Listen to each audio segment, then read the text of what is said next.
My next guest became a bona fide movie star with his breakout role in the Francis Ford Coppola film The Outsiders. One of the most beautiful faces in the history of the silver screen, he was nominated for his first Golden Globe at age 19 and rose to movie superstardom, starring in several hit movies, including the iconic film St. Elmo's Fire. He gained headlines for his work with actors of his generation in a group the press labeled the Brat Pack.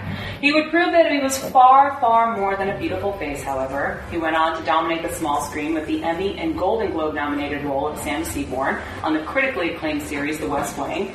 His darkly comedic role as Eddie Nero on Californication would tease his incredible range, and roles on Brothers and Sisters and, of course, Parks and Recreation would further endear him to the masses. His recent performance as plastic surgeon Dr. Jack Starts in Behind the Candelabra has peers, critics, and fans in utter awe and amazement. In Killing Kennedy, he portrays John F. Kennedy. From accent to makeup to mannerisms, he turned in the most accurate impersonation to date of our late beloved president. His latter work proves that after all his incredible accomplishments, we are merely scratching the surface of his talent and what lies ahead. I'm Maria Menounos, and this is my conversation with Rob Lowe. You're listening to Conversations with Maria Menounos, a one-on-one, in-depth interview series with today's biggest stars and social influencers. And now, your host, Maria Menounos. Hello. That was awfully nice. Can we stop right there? It's only downhill after that. I don't think so. That was awfully think nice. So. Thank you. You deserve it. Oh, you thank deserve you. it. So, one of the most striking things that I heard you say is that it's about inhabitation, not imitation. Yeah, for sure. So tell me how that helped you play JFK. Well, I mean, there are two things. First of all, he's arguably the most recognizable face of the 20th century and has one of the most recognizable voices ever. So you have to get that right. And that's not easy. Mm-hmm. But then your work's just beginning, because now you have to do the kind of work you have to do for any part. And that is, how do you make this person a man, a fully realized human? And so the fact that he's so recognizable, he's so iconic, that he's so alive still in our consciousness just makes it twice as hard to do. And I spent a lot of time on that, a lot of time. How much time goes into that? I mean, you said you were watching videos and listening to his old phone conversations from the White House, right? Yeah, I knew that it was sort of like triage. I knew the first most important thing I had to do, no matter what, was do the voice. Mm-hmm. And without that, if I didn't know that, nothing was going to work. So I spent the earliest and most amount of time on that, and listening to hour upon hour. I mean, the best way I can sort of describe it is that it's like, if you hear a piece of new complicated music you've never heard before, you have to listen to it enough that you know it like a song you can't get out of your head. Mm-hmm. So I had to have his voice in my head to the extent that I could say anything I wanted to like him without having to think about it. That's hard. And the only way to do it is time. Did you just have iPods? I had it on my phone. Yeah. I still have his speeches on my phone. And I also learned that I got a lot out of his speeches, but I got more out of his private dictations in the Oval, his private phone conversations. There's an amazing recorded dinner party with Ben Bradley in 1960 and Jackie talking about his life. And so when he was off the cuff, I learned more about him and how he spoke than I did listening to, his inaugurals or the Berlin Wall speech or anything like that. So there was a different texture to his sound between personal and work? He spoke differently. He totally spoke. That sort of, that Kennedy cadence that we all know, which is what people imitate and sometimes badly, it makes him sound like the mayor from The Simpsons. That's true. That is that's being his public voice. In private, he had a stammer, a little bit of stammer. He was much more thoughtful, and I found that much more interesting to play. I have to say, as a Bostonian, nailing that accent is the most difficult thing, but to nail the Kennedy version of the accent, I'm from Boston. I've never attempted it. Of course, now I want to listen and see if I can do it. Because I can say, that I'm going to go pack the car and I'm going to do all that stuff because that's how I used to talk before I became Maria on TV. Did you really ever talk like that? Oh, I had the worst accents. Like the ahs and the ahs and the... Mm-hmm. I have video of myself and I want to hurl because it is so bad. Wow, I'm going to have to look that up in archives. I'll send you some video. Yeah, it's really, really, really unbelievable to see the difference because now I'm so proper. You have a proper broadcast mid-Atlantic accent. Yeah. And I really sounded like trash before. So unbelievable.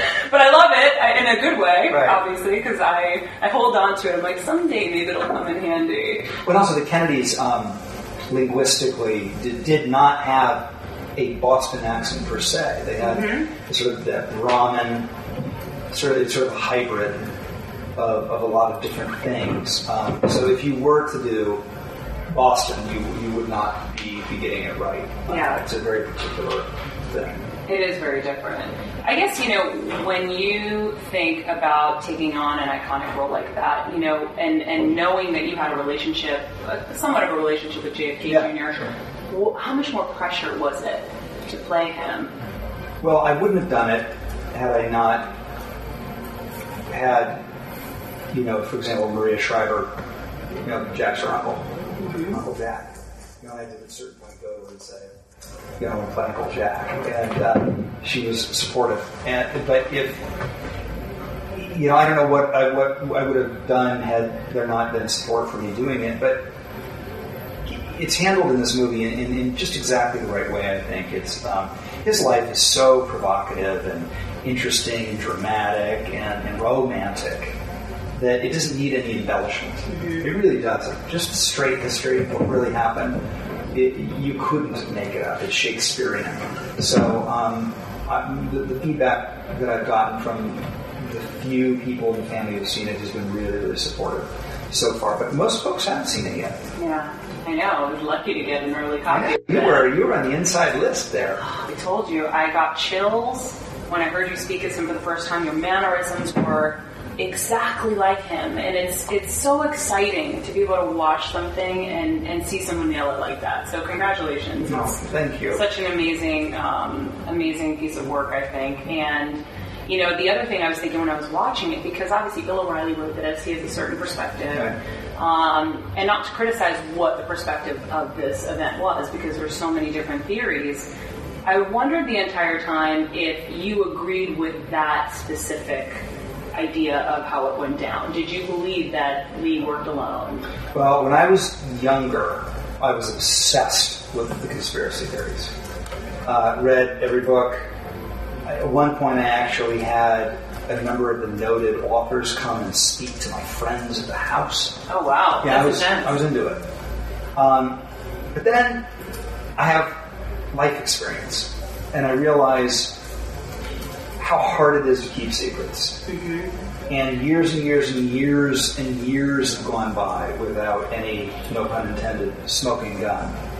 And then I also realized just collectively, one always almost is comforted by the notion that there are larger forces at work. Because the thought that one lone kook could wreak such pain and havoc is so hard to live with. Because what it means is that at any given moment, any person at any moment could do this kind of a thing. And that's very hard to live with. It's more comforting to think, well, there had to be experts involved in this, that, and the other. So I come down now at this stage in my life as thinking, although we'll never know exactly what happened, I'm inclined to believe it was, what history teaches us time and time again. World War I began when one idiot shot the Archduke. It's just, there's no end to what one deranged human can do, unfortunately. Yeah, that's crazy. I mean, I think about it all the time. I'm like, gosh, could one guy have really done this? And, if the fact that we really couldn't figure out one way or the other, right. If he worked alone, then you think maybe there was something bigger. And we'll never really know. I mean, to me, what's equally as fascinating is that they publish, the parade route in the paper. I mean, the stuff that they had him in an open car. I mean, they were basically begging for it. I mean, we would never do that with a President's Day. Never. I mean, it was a different time. It was a time of innocence.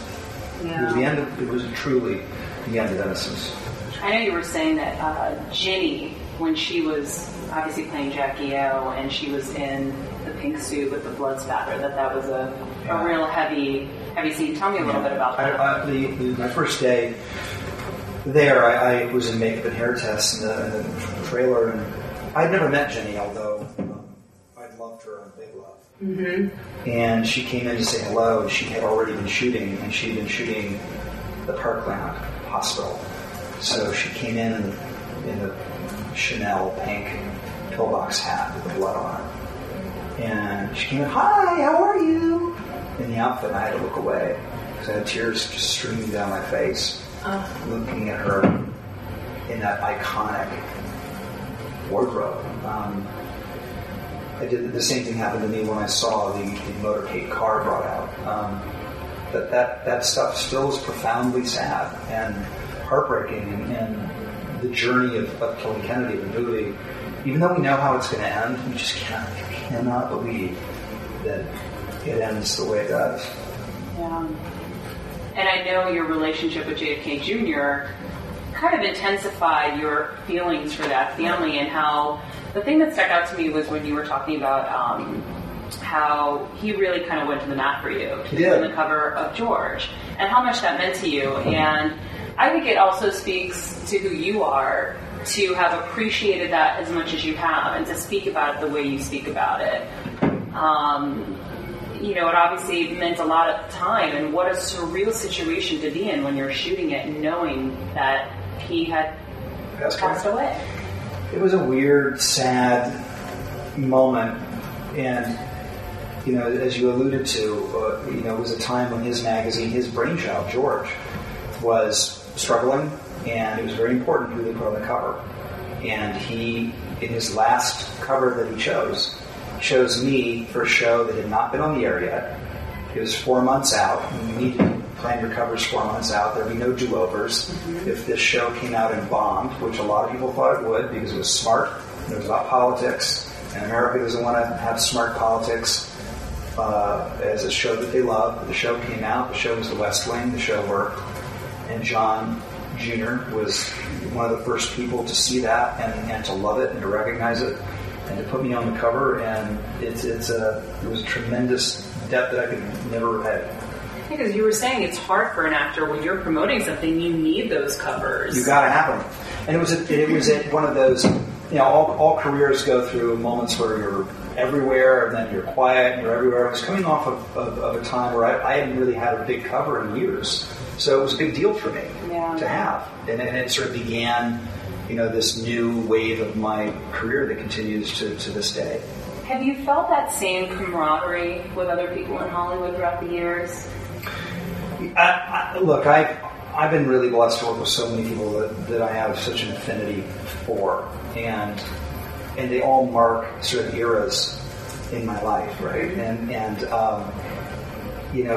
I think that artists naturally band together for the most part. So I've been very lucky to have people in my life that have been important to me in terms of what I've learned from them and who I've worked with and what I've observed. Yeah, I remember you mentioned Mike Myers as one. Oh, wait, I just saw the other day again. Yeah. I haven't seen Mike in forever.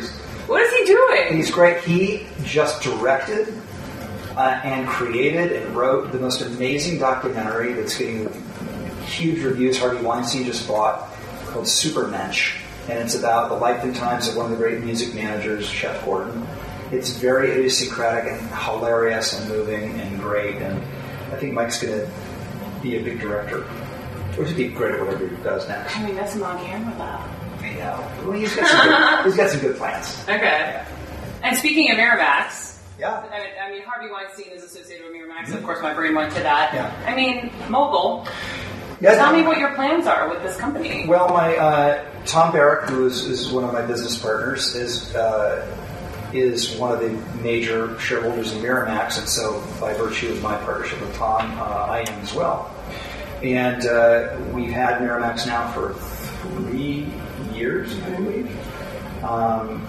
Made a lot of money for our investors by merely monetizing that amazing library of films. Sure. And now that we've done that and we've paid everybody back, we're looking to what the next chapter is, which would be actually making movies, which is obviously the heritage of Miramax. Mm-hmm. That's the next level, and we're in the process of figuring out what that would look like for us. Yeah. Anything in mind specifically? Any great projects that you would be a part of, or you have? I have a couple of ideas. I mean, I'd like to get Miramax into television. That's a great business. That's what I know a lot about at the moment. But Miramax should always stand for great movies. Mm-hmm. How do you handle all of this? It's a lot of work. Acting is one thing, but having to portray people the way you've had, and you've had so many with, obviously Behind the Candelabra, Killing Kennedy, Drew Peterson, you're having to really become these people in a different way than when you're acting on Californication or some of these other shows. And then, you have a family and you're juggling running Miramax. My second book is due. Which I want to ask you about too. What is that going to be about? I'm literally leaving you and going and locking myself in a room for 2 hours to hopefully try to finish it. Really? So what is this one about? It's called Love Life, and it is a lot of it are some really great stories that I couldn't put in the first book for one of two reasons. You mean this one? Oh yes, there it is. There it is. This is great.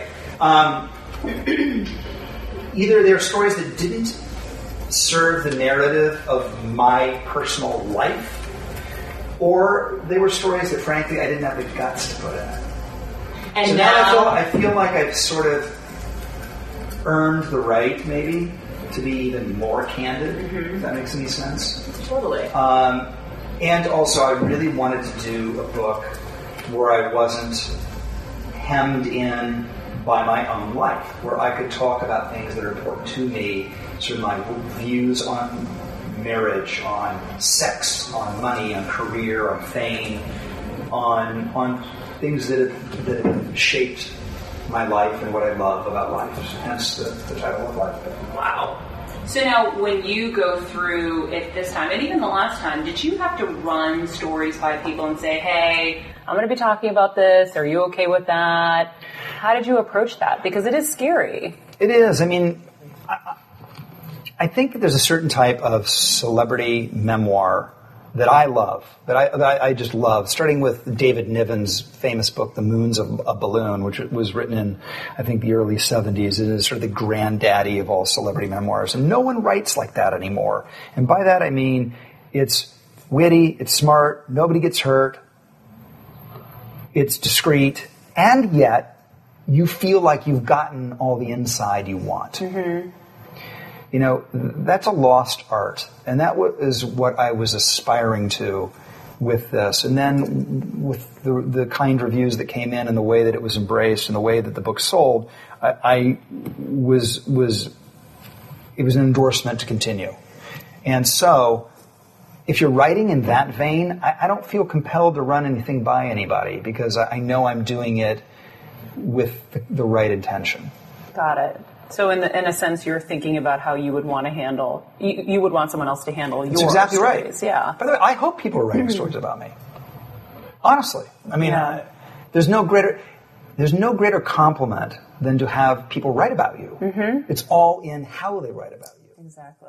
So now, a few headlines. I mean, if you're talking about all these different subjects, what is your view on marriage, and what are you talking about in there? Tidbit. I'll give you some greatest hits of some of the more interesting stuff. Okay. There is one of my favorite chapters is what it's like to be the star executive producer of a big budget, high profile, fancy network TV series that you know is going into the toilet. Oh, that's a very fun chapter. There's a great chapter about what it's like to have to fight Warren Beatty for your girlfriend. What is that like? You have to read the book. And let's see, what else is there? There's a 19-year-old's first visit to the Playboy Mansion. Sounds fun. One can only imagine what that chapter must include. Okay. But then there's also stuff that any guy in the world is going to understand. Where the chapter that's gotten the most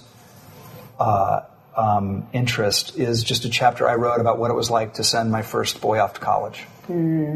So it's a little mix of the extraordinary and the ordinary. Wow, very cool. I'm excited. I think you'll like it. Well, I think that when you get praise for being candid, it is kind of an exciting thing because you know that you can now be more candid, like you said. And the other thing, it's like doing a one-man show. There's nowhere to hide. If people like it and they embrace it, it's a direct embrace of you. Whereas movies and television are so collaborative that if it goes wrong, it's not always your fault. And when it goes right, it's not always your fault. With a book, if it goes right, it's your fault. Yeah.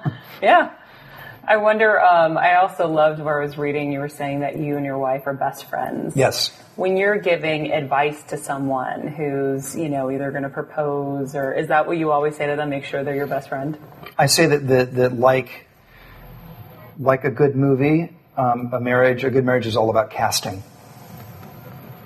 Who do you cast? Who's going to play the part of your life? And I talk about the phenomena that I've seen, that a lot of people want to get married, but not a lot of people want to be married. Great distinction. Yeah, so that's really, those kinds of discussions is what, it's exactly the heart and soul of the book. I love that. When does it come out? April. Okay. I have a book coming out in April, too. Let's go on a talk show circuit together. Let's do it. I'll talk about diet and fitness. We'll switch.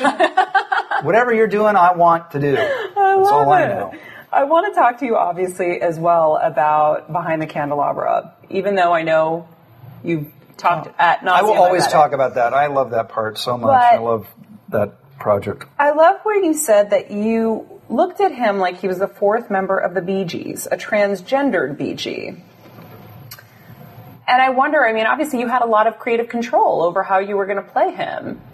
And you were amazing as him. Thank you. And I feel like you got robbed at the Emmys. I'm very upset about it because when you think they're saving me for JFK. They better be saving you for a double nomination at the Globes. That's all I got to say. However, it's upsetting because when you see someone put such dedication into a role and not be rewarded for it, it's frustrating for me. You tied your face back and gave such an incredible performance that just walked that fine line. It was just amazing and brilliant. Thank you. Were you frustrated? Did you feel robbed? I will say this, that the movie, if you watch Behind the Candelabra and you say, okay, you need to nominate this movie for 18 Emmys and you don't nominate me, that takes some doing. Yeah. Just to be totally honest. Yeah. That said,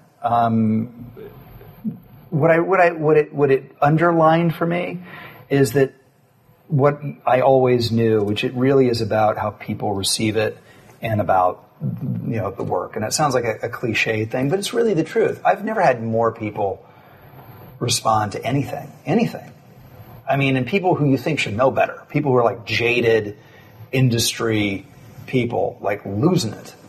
And in the end, to be able to do that's all the encouragement really that I need. 12 hours of migraines? Yeah, really?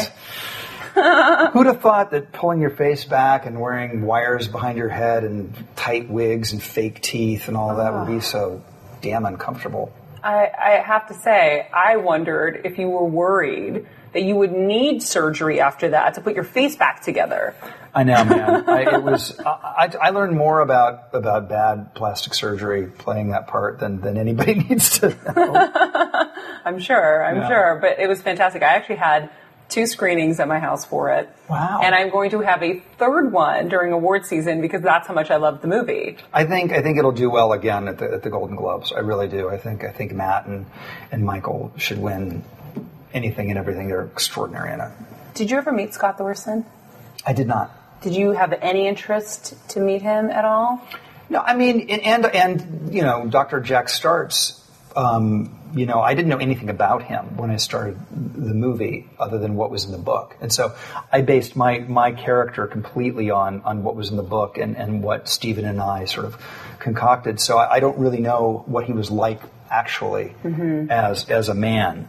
We did totally our own version of it that would fit in the world that we were making. And, just for me, I knew that if I was going to come in on a movie where one of my favorite actors, Michael Douglas, was going to be playing Liberace, I better seriously bring my A game or I'm going to get blown out of the water. Yeah. So I came in with a very specific character. Yeah, and it was brilliant. It was. And I also wondered when I was watching this if you felt that Liberace was portrayed fairly, because from people that I know that knew him, they knew him to be an animal lover, they knew him to be incredibly generous. And what I always tend to see with celebrities is that celebrities can very easily be portrayed unfairly. And it's sad because it just happens all the time. And I know that in one scene, he made a comment about the dog and just was kind of nasty about the dog. And I wondered. I didn't know Liberace. And so I can't speak to that so much as I can speak to just my feeling watching it at the end was the amount of empathy that you felt for them and for him, and a reminder of what an innovator he was. Yeah. And I think that's not to be underestimated. I mean, and that's it's also the way I feel about Elvis in a way, is the fat, flying, parachuting Elvises and Elvis and Marilyn together forever. It's so tired and played. And Elvis was a genius. Liberace was a genius. And Michael Jackson is in danger of that now too. These larger than life people who are no longer with us, and by the way, even JFK. Yeah. Is we need to get beyond the iconography and remember what made them extraordinary. And what was great about Liberace was just the piano scenes. You realize he invented bling. There's no Diddy. There's no Jay-Z without Liberace. He was the guy. He invented it. Yeah, I felt after I watched it again, I realized they didn't really give him anything. And even Thorson had said that the reason he adopted him was more because at that time he would have been persecuted for being in a gay relationship. And so to protect Liberace from that kind of backlash, that's why he did it. Right, sure. And so I wondered what those conversations could have been like behind the scenes as to figuring out what they were going to portray, what they weren't going to portray. I'm down for the sequel. Would you really do that again? Oh, hell yes. You would go through that pain again? That did not sound pleasant. It wasn't pleasant, but people liked that character so much. I know. And I had so much. I could have played that character forever. I mean, really, because there's no wrong choice. He was so outrageous. I got away with everything. Yeah. It was fun. It was fun to watch. I can't wait to watch it again. Parks.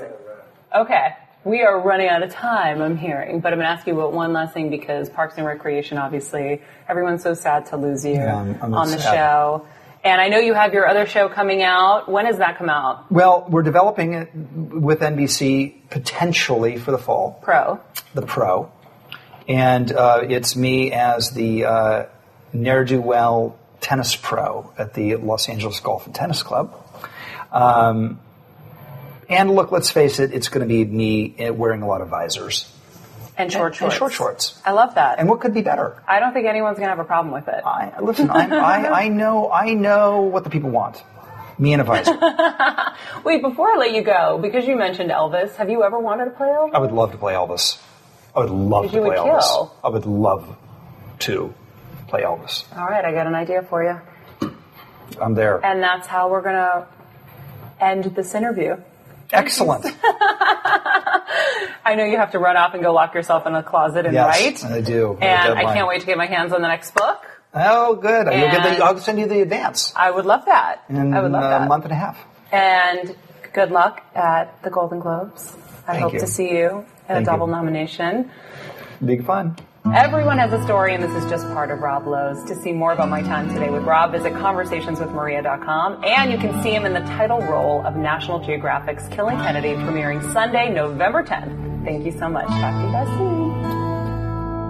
From executive producers Harvey Weinstein, Lisa Gregorish, Kevin Undergaro, Maria Menounos, and the entire Conversation staff, we would like to thank you for listening to Conversations with Maria Menounos. To post comments or questions, be sure to visit conversationswithmaria.com or tweet at Maria Menounos, #ConversationsWithMaria. I'm Sir Richard Wentworth, and this has been a presentation of the Weinstein Company, Telepictures, and Underman Omega Girl Productions.